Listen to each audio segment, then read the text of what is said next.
Encounter is brought to you by the Broome County Council of Churches, where we connect compassion with needs as we inspire growth with dignity. You'll find us in special places throughout the community. For those who remain hungry, we provide meals. For those who are challenged, we build wheelchair ramps. We comfort those who are ill, minister to those who are confined, and we remain an advocate for change and understanding on behalf of every element of our community. Connect and inspire. Encounter the Broome County Council of Churches. Hi, friends. This is Reverend Rachel Helgeson. Welcome to the Encounter program for the Broome County Council of Churches. We're so glad that you're able to join us today. I'm really excited about who our guest is. This is Reverend Christie Ashton. She is a pastor at Hope Presbyterian Church in Huntsville, Alabama. And again, I'm Reverend Rachel Helgeson. I'm the pastor at Northminster Presbyterian Church in Endwell, New York. We are finally getting to see that spring is springing here, but I know that it's a little bit different from the north to the south. And what a wonderful thing during this time to be able to connect from different places. And you'll notice, like, geographically, we're in upstate New York and the southern tier, and Christie is in the south. We're both Presbyterians and both Presbyterian pastors. But even this, like, I'm in my home recording and talking to you right now, and Christie is in her beautiful chapel church setting behind her, which is, you'll hear the differences in the sounds between us as well, which resonates with that we can come from north and south and east and west to meet together and chat and just be able to share our life experiences and how that interconnects with faith and life. So welcome to the Encounter program. And thank you, Christie, so much for joining me today. I'm really excited to talk to you. Thank you for inviting me. I'm really excited as well. So one of the things that I would love for you to let my folks know about is tell us a little bit about the area that you live in and also what it means to pastor as a Presbyterian in that region. I live in Huntsville, Alabama. We're in the northern part of the state, really close to the Tennessee state line. We're 2 hours due south of Nashville. And it's an interesting town, particularly given the state we live in. We have a large defense and technology industry and basis that it really is the basis for our economy. We joke that everybody in Huntsville is an engineer, and it's practically true. And so a lot of the work for the early space program was done here. The Saturn V rocket was developed and built and tested right in my backyard, literally. Wow. And the folks who were around then still joke about when they were testing those rocket boosters, and even now the Army Arsenal here tests. We don't even know what they test, but we experience mini seismic events multiple times a week. So, wow. And so we have a really highly educated community. I serve a relatively small church. We have 60 or so members, and we have 2 PhDs here. One of them has since moved, but he had a PhD in astrophysics and knew like 11 Nobel laureates. Just some really, really highly educated, but very humble about it. You don't hear them tossing around their titles very often. And so it's just a really unique place to be. We all have a thriving arts community as well. And of course, Alabama as a whole was one of the primary settings of the civil rights movement. And so that is part of our legacy as well. That's great. Our folks here would relate to some of the things that you're saying because we have a university in Binghamton, and also Lockheed Martin is right in our back door, which also, so probably I wonder, and also IBM used to be here, and there's other industries, but I wonder if there is some connection with that. I'm always curious about those sorts of things. That's very interesting. So tell me, Christie, about how has your church been faring all of this in the midst of pandemic, and then also if that's been different for you and your family in the midst of it too, pastoring at this time? Well, we went virtual last March, very suddenly. It was not planned. We had no idea the last Sunday we were in the church that it would be our last Sunday in the church for a long time.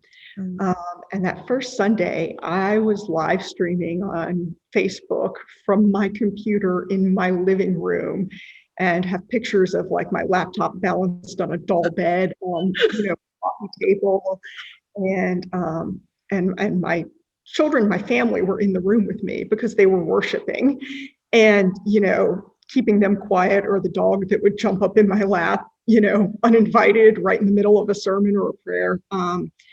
And so we did that for a couple of weeks, and then I actually had to go on medical leave, and so I was not physically present as they made the transition to real virtual worship. And so now we pre-record our services, and then they air live on YouTube, and are obviously preserved there for people to watch later.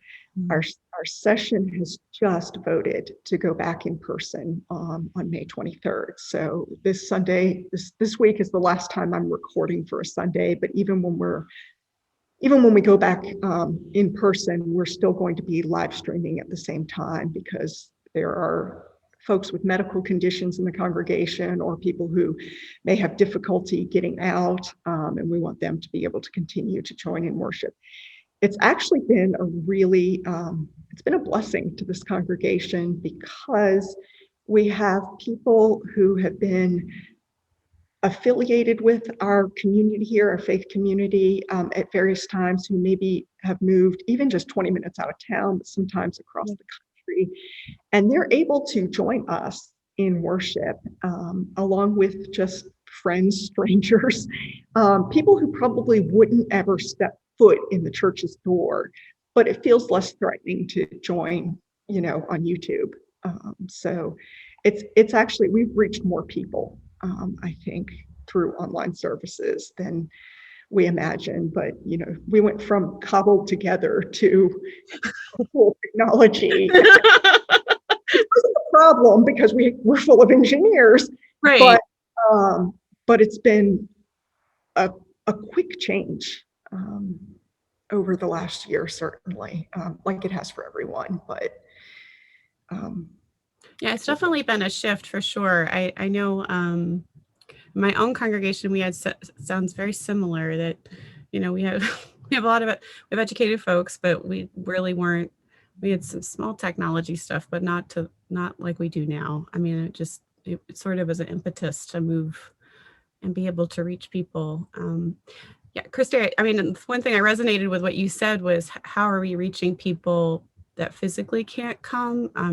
I know that in our community, it's highlighted how some of our homebound weren't able to connect before, and now they can, and they're making it, and people are more empathetic and sympathetic to that situation, as before they were like, well, we can't come to church, whatever, not intentionally like trying to forget them, but it just didn't register at the level of that connection, so I'm laughing because I can see the background in the camera. From Lent are still up, because we were last in this space last year in the middle of Lent, and literally nothing has changed in this space since then. Right. And so we still have our purple paraments up. And I remember the first time I walked back in here, that was actually one of the first things I noticed, and I remembered, and I thought, wow, that kind of brought it home. First time I came back in here, we had a funeral after Easter, so you'd be expecting white paraments. And I walked in, and we were sitting there, and I looked, and I was like, oh my gosh, they're still there. It's like frozen time. So, but yes, this has really benefited not just our homebound members, but the entire congregation, who can really benefit from the just the wisdom and faith and things that our homebound members experience and can bring to the table still, and really made people more aware about how can we make worship accessible to everyone? How can we actually, sadly, with very little effort on our part, how can we kind of open our doors, metaphorically, to the wider community? And so this has been a way to do that. And I don't know that we might have gotten there, but it probably would have taken another 10 years because things move slow in the church sometimes, especially change. So it's really a period of Presbyterians, we're the frozen chosen. So, yeah. The period of forced change, which is anxiety provoking, but it really moved at least my congregation and most of the ones in this area and probably the country, it moved us forward. We condensed about 20 or 30 years of change into one, and yeah, I also find that interesting too. Outside of my study at the church, I walk out every day because we've been in person for about a month-ish, a little over a month now, but and we still have our bulletin boards from 2019 because we were going to change them around that March time. And then everyone's focus shifted. Bulletin boards are not the most important thing at that time. So I walk out and I'm always like, not the most important thing anytime. So right. So now, I kind of chuckle because I walk out and it's like this time capsule, of reminding of what was before pre-COVID, the pandemic. And then that, no, it's not the most important thing to get this changed. So, God has a sense of humor, that's for sure. To that so much because, and for me, every time I see those things, I think, wow, the world is never going to be the same again. We talk about going back to normal, but we can't. I mean, we can't have experienced something this life-changing and go back to where we were. And it's just, people talk about living through transitional times. And this is certainly a marker of that. And I imagine, years from now, so my children, my husband's mother or grandmother is still living, and my children, one of them called to interview her about the Great Depression. Because she was a little girl in the Great Depression. And I thought, there are very few people left who remember that. And I thought forward to, if I ever have, if I live long enough to become a great grandmother, getting a call from great grandchildren asking me, what was it like to live in COVID? What was it like to live through a pandemic? This is of that magnitude, and it's not just the United States, it's the whole world.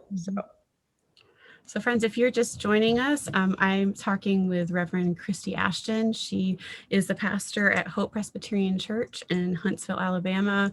And we've just been chatting a little bit about some of the region of country that she's from and what that looks like. We've seen some similarities between the Southern Tier and her community of faith. And also some things that the church is having to deal with, and communities of faith have had to deal with since March 2020. And so if you're just jumping in, you probably heard Christie talk a little bit about how that has affected her congregation and what the changes it brought with it and what that means to look forward to. And so one of the things, Christie, that I'm curious about is how have you and your family as a unit been able to navigate this? I know that if I remember correctly, your son particularly has had a lot of heartbreak this year because of the pandemic. If you'd like to speak to that. I don't want to share someone else's story in too much detail, but my son has a best friend. There's this trio of boys who have just been, thick as thieves since probably since they've known each other. They've been in school together since kindergarten, but they kind of gelled together in about fourth or fifth grade. And my son is now a freshman in high school, and that friendship has endured through a lot of things. Even though they're now in high school, they're not in any of the same classes. We went from a school, in eighth grade, they were in a class of 150, and now it's more like 400. So it's a huge, and actually I think COVID has helped that to some degree. In particular for my family, our older two children are what we call HBA, which is virtual. We're doing a hybrid program in our schools this year. My younger two children are actually in person in school, and that has to do with the precautions that are taken and the precautions they're even able to take. So middle school and high school are a lot different than elementary school. And so we were all virtual in the fall, and my younger two children were struggling because second grade, there are things like you just can't learn it well online. So when January rolled around and we had the option, we sent them back into school, but we kept the older two home. And I'm glad we did, because there are various points where the high school and then the middle school had to close for a couple weeks or days because they just got so many cases at once that it wasn't really feasible to, hold class. Just less than 2 weeks ago, our middle school had to close down for 2 days because somewhere between 2/3 to 3/4 of the seventh grade was in quarantine. And several teachers. We had 3 cases reported in like 2 days. And that, when you do contact tracing and stuff, that sent, over 100 kids home. And so they just went virtual for 2 days last week to try to give them a weekend. And it seems to have worked.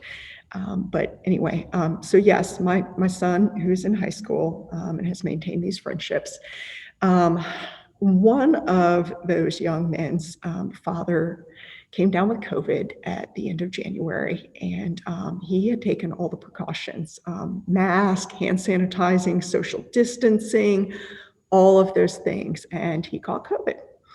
And he was a relatively, as far as I know, he was healthy. He had no pre-existing conditions. And, in his early 50s, maybe, and really rapidly declined. So into the hospital very quickly on a ventilator.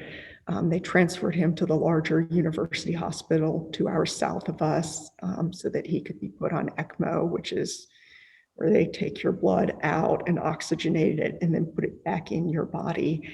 And he was there probably for 6 weeks or so. And then there were complications, and he passed away in mid-March, I think. And he has 2 children. One of them is my son's friend, and their daughter is about to graduate from high school.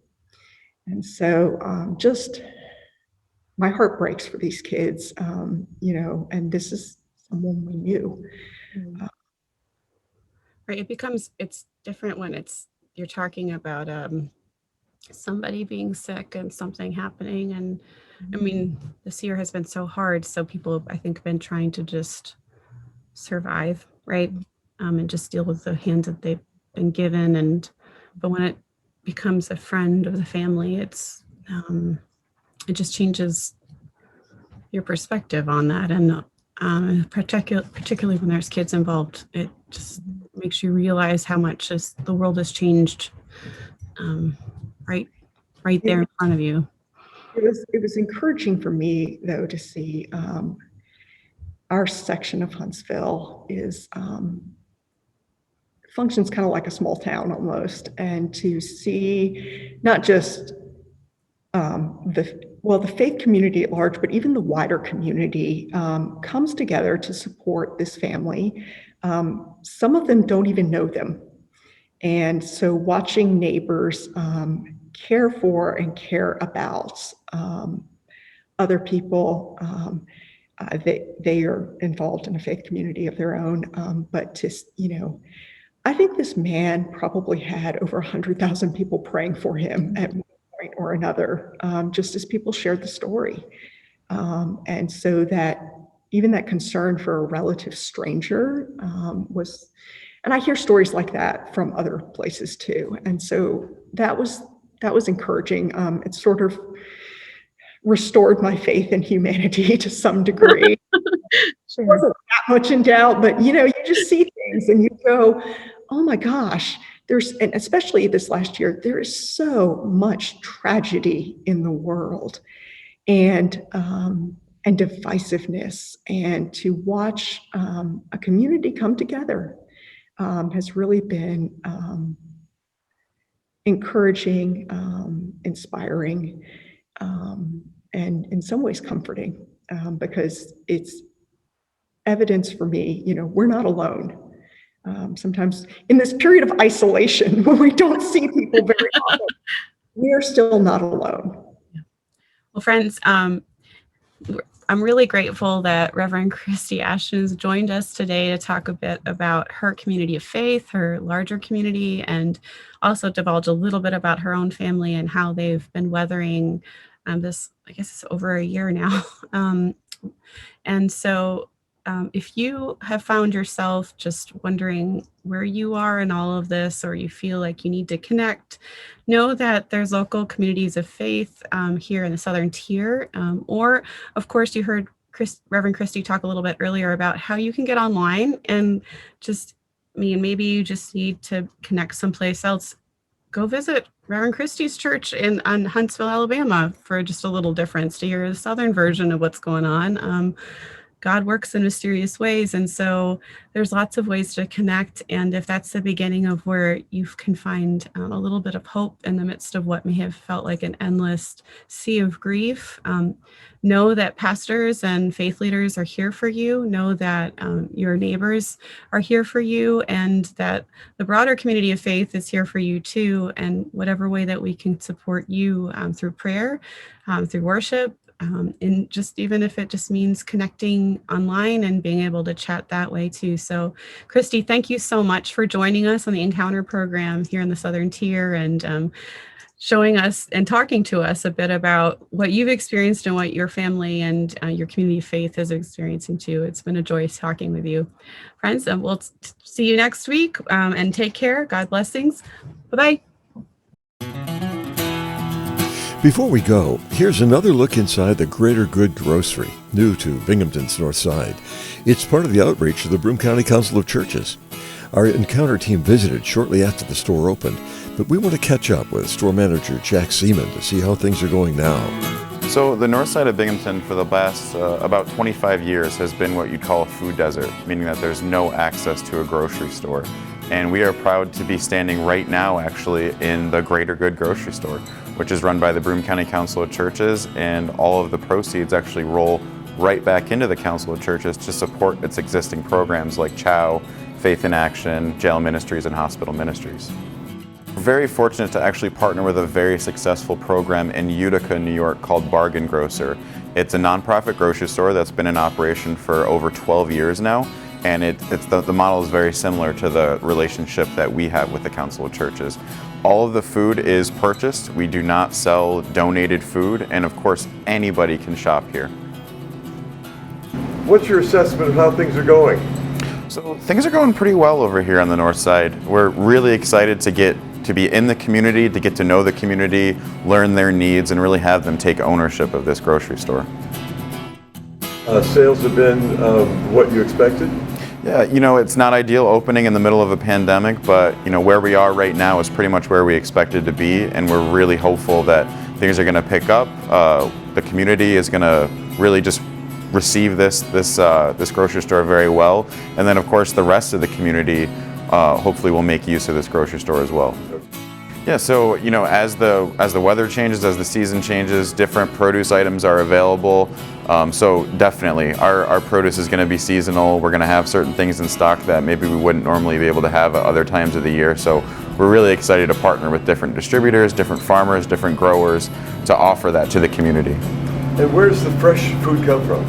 So most of the produce that we have in the store does come from Bargain Grocer in Utica. Absolutely incredible prices that we're able to pass along to our customers. Any gaps, we do partner with some wholesalers and some growers as well.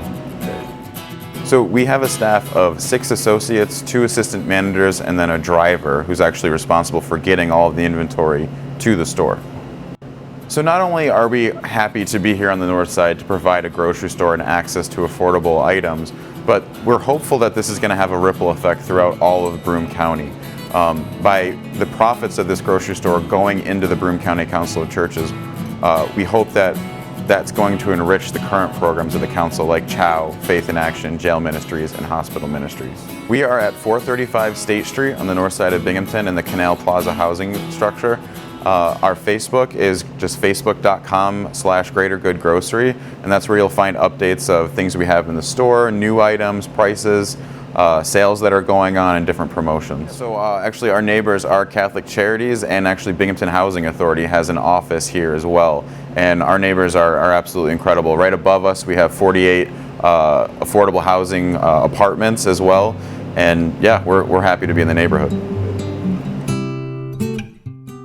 When did you think you were going to become a manager of a grocery store?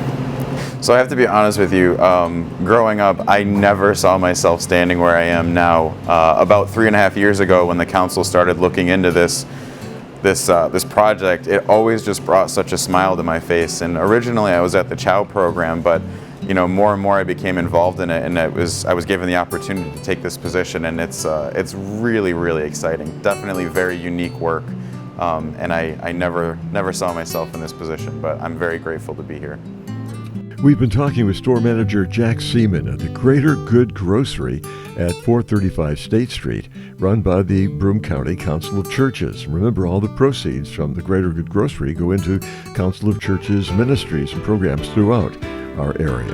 Hours are Monday through Friday, 9 to 6, and Saturday, 10 to 4, closed on Sunday. Next week on Encounter, we'll meet this year's 3 honorees of the virtual Lives of Commitment Breakfast. 3 outstanding volunteers who've been active at the council, in the community, and in their local churches. Encounter is produced for WBNG TV and for the radio stations of Town Square Media. We invite you to join us next week for Encounter.